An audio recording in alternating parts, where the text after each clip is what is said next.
Greetings, everyone. If you are like me, you're pretty skeptical about BioWare's new game Anthem to begin with. BioWare, being known as a legendary RPG game maker, really fell short with Mass Effect Andromeda, and hearing about the development challenges that they had with Anthem didn't really leave much confidence in this title, let alone the blunders that EA has made with the Star Wars franchise recently. So when the ability to play the VIP demo became available, I figured to put my EA Access subscription to some use, and jumped into the demo this weekend, which ran from January 25th to January 27th. But for Xbox users, more like the 26th to the 27th, since nobody could connect to the damn game the first day. You either had to wait 12 hours to get connected into the game, and then if you got into the game, one of the lucky people, you ended up with an infinite loading screen when you try to actually play the game. So most Xbox people didn't get a chance to jump on until the 26th. Now, EA and BioWare had made some huge mistakes when launching this demo, and they'll run into some of those same mistakes next week when they launch the public demo, but I'll get into that stuff a little bit later. For right now, let's just talk about the game. I, for one, was not impressed with Destiny, and all the footage and trailers of Anthem has just made me feel like it was a Destiny clone. And after playing this demo this past weekend, I can tell you, it is a Destiny clone. Everyone expects BioWare to be this highly produced, great story, some compelling choices in the game that actually have an effect on what's going on and crafting the story for yourself. Well, the demo didn't do much to emphasize that there was a deep story here or that your choices even mattered. What the demo did do very well was gameplay. The demo was more focused on the core game mechanics, and that's what their developer diaries and everything else that they've been showing us prior to this has been focused on, the gameplay, which is very good. You can play you can fly around very smoothly. You can shoot. The shooting and the sound effects sound great. Everything feels great when playing this game. It just does not connect to anything. The story, as far as they've laid it out even after reading the codex entries that they put into the demo, that has all the history and lore, really boils down to there's a bad guy. There's some technology out there that can create or destroy. Bad guy wants to get control of the technology. That's it. You're the good guys trying to make sure that they don't get control over it. That's it. Now, this is exactly the same plot of Mass Effect Andromeda, where it was just them trying to control technology that can create or destroy. And in the Mass Effect Andromeda, you had a ton of different choices for conversations and branching paths and whatnot, and they still couldn't flesh out the story. So I don't see how they're going to flesh out the story in Anthem when you really only get two choices when talking to people. At least that's all the demo showed us. And the choices aren't even good versus evil. It's I'm polite and I'm indifferent, basically. If felt like your choices didn't have an effect on the character you were talking to, and it wasn't going to matter as long as in the long run anyway. The demo didn't have a character creator, but the full release supposedly will have a character creator. But I have to ask, why bother? The only time you're not going to be in your Iron Man suit / javelin is when you're in town, and where you're forced to be in a first-person view, and you're forced to move around at a slow pace, like a mind-numbingly slow pace, because when you're waiting for your friends to stop talking to people and get back to the javelin, it takes forever. The only other issue is that it seems like this Fort Tartarus, this place where your main hub is to get quests and to be at, sounds like that is the only town in this game, unless you can actually go and explore towns or areas controlled by the villain's army or whatnot.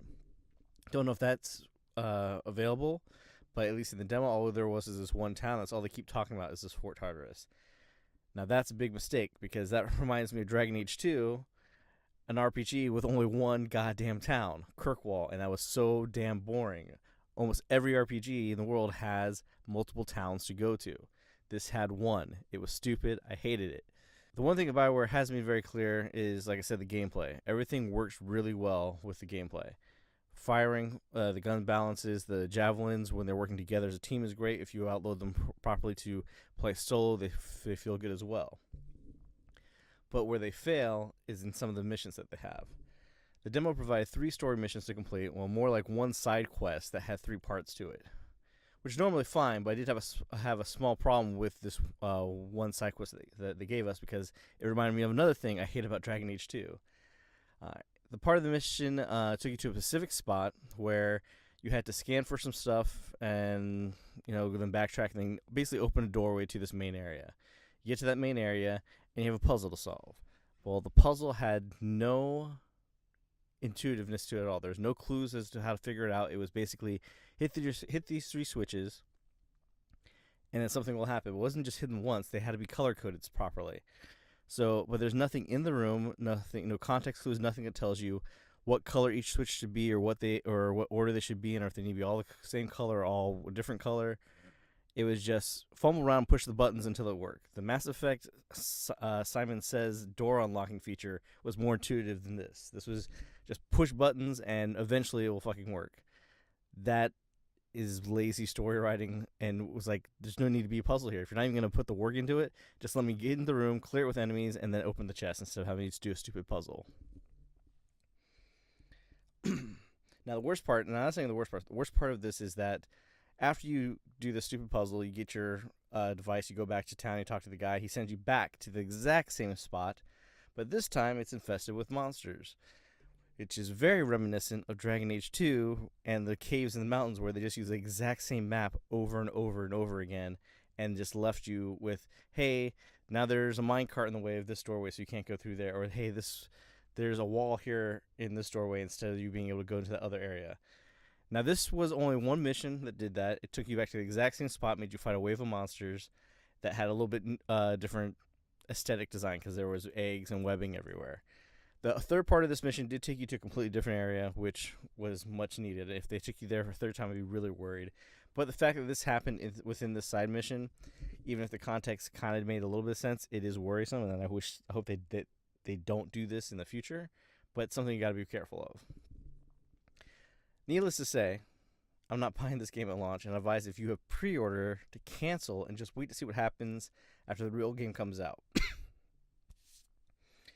Because the other thing is, this demo was not a slice of the final product. This demo is it's a slice of the product from either like December or further back. And then they went and fixed a bunch of bugs, did a bunch of different things to the game, added more to it, and then that's what went gold recently. So even the demo is not a proper view of what this game is, but what it did give us is the proper view of what they focused on. Like I said, they focused on gameplay and the game loop of fighting monsters, go here, fight monsters, go here, fight monsters, go here. That's what they spent all their time on, and probably developing open world scenarios and whatnot. The last big problem with this game is that, as I said, things don't connect, right? So when you go to Fort Tartarus, you get your missions, you have the option of going free roam or selecting a stronghold or selecting your mission you want to play. Now, if you go to free roam, you get to go around the whole world and explore. That's when open world events will happen. But the biggest problem with this is that those open world events, which probably varied, is that in those open worlds you can't actually go to a mission area and then start a mission. You can't go free roam and then go run into a stronghold with a bunch of randoms and then go attack the stronghold. You actually have to go back to the town, select your mission again, and then redeploy again for that mission. And then you don't even redeploy from the town. It automatically drops you right in front of where you're supposed to start the mission. So there's no aspect of immersion where you get a mission from the town, you go to the town, you have to fly and kind of explore your way to get to the mission point, and then you start your mission. It's, here's your mission point, here's your starting point, go after it. At that point, you might as well just have a briefing screen and just start me in the dungeon all the time. Now, as for their launch issues, you'll find tons of videos right now and people talking and complaining about what all happened. I mean, even just looking at Twitter, you'll see all the bad things happening of players not being able to connect, or not being able to load matches, not being dropped from matches, crashing on loading, forced reboots just to play the game. All these issues, which I have experienced myself just trying to play the game, are annoying. But like, the biggest annoyance to me is how they roll out this game. This is easily one of the most anticipated games of the year, or at least, and definitely one of 3 highly anticipated games for the month of February. Instead of rolling out their title like you do when you launch a game and you start like at 5 a.m. in Australia and it rolls out till ending like around 9 p.m. Pacific Standard Time, they launched this at the exact same time worldwide. So at 9 a.m. on Friday morning PST, everybody in the world was trying to sign on to this game. And that caused it to DDoS themselves to where nobody could connect to the title. And that's even what they came out when BioWare apologized for the issues with the demo this weekend. They said there wasn't server capacity. It was because everybody was signing on at the same time. What's going to happen this weekend at the public demo starting on the 1st? The exact same thing, because it's going to launch at 9 a.m. Friday morning worldwide. Everybody's going to jump in at the exact same time, and everybody's going to be completely disappointed when they can't connect.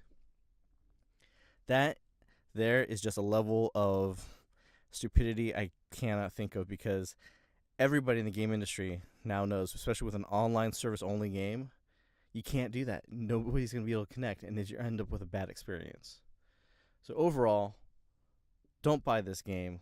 Hold off. See what they do with updates. See what real reviewers say, because the copies that real reviewers are going to get in a couple weeks to review for IGN, Kotaku, and Polygon is going to be the actual full game that's selling. So if there is a story there, they'll probably be able to give us a better idea of it. But for right now, this game lacks story. It has a really repetitive game loop. Luckily, that game loop is kind of fun, but it will get repetitive and old, and you'll be wondering, I'm just here trying to find loot. As far as a looter shooter goes, Borderlands 1 and 2 has done this better than anybody so far. And that's a lot to say, since those games are from last generation. So, thank you for watching. Please like and subscribe, and we'll catch you next time. Bye.